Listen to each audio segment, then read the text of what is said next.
شيء عجيب يا إخوان في الطواف لم نره سابقا، وهو توفير سيارات لكبار السن وللناس لإراحتهم من الزحام الشديد.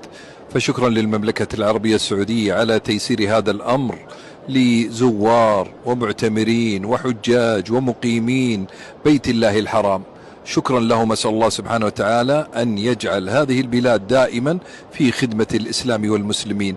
زيادة على هذا يا إخوان، ترى هذه من سنة الحبيب صلى الله عليه وسلم. قد يقول واحد بسيارة ويطوف، كان الحبيب صلى الله عليه وسلم على بعيره ويطوف، وكان يؤشر بعصا على الحجر الأسود ثم يقبل العصا من شدة الزحام. لذا كان هذا من تيسير على الأمة.